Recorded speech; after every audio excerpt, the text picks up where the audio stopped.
Nasaan na yon? He was so fast. Looks like he's a gun bearer, Your Majesty.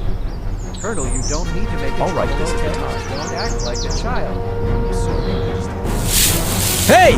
Colonel, Ano ba? Mas mabilis ka pa sa balako. Sige, takbo. Kilala mo ba kung sino ako?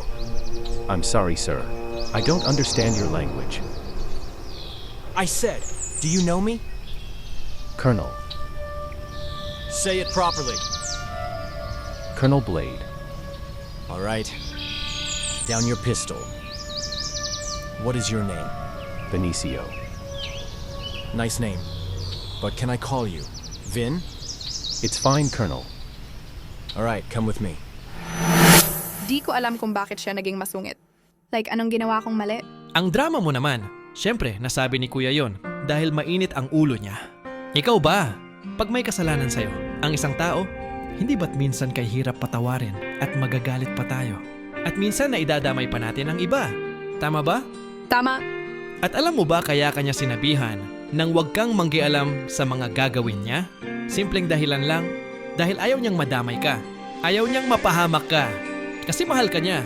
Ayaw niyang matulad sa emperor natin. Siguro tama ka. Ate, huwag kang mag-alala. Nagpapalamig lang ng ulo si Kuya. Ganun lang talaga siya magalit. May sinabi siya na ginagawa. Naman daw niya ang lahat para sa ikabubuti ng Forlicia. And tinutulan ko naman ang sinabi niyang yon. Bakit ano bang sinabi mo? Gusto niyang maging isang leader kagaya ng emperor. At sinabi ko na di niya makukuha ang posisyong iyon kung magiging masama siya sa paningin ng iba. Kaya naman pala, dapat inintindi mo na lang siya. Kita mo ng galit, tinutulan mo pa. Yung opinion niya, mabuti pa sa susunod, pakisamahan mo na lang si Kuya. Pero totoo naman yung sinabi ko sa kanya, di ba? Totoo, pero kailangan isipin muna natin ang mga sasabihin natin. Kasi baka di natin alam nakakasakit na pala tayo ng damdamin ng iba. Ikaw pag may pangarap ka, tapos may kumontra. Hindi ba't magagalit ka? Mabuti siguro kausapin ko na lang siya ng mahinahon. Tama lang yan. Salamat sa advice mo sa akin. Sige, you may go now. Is that all you got, weaklings? Who's next? Di mo kakayanin ang lakas ko, bata.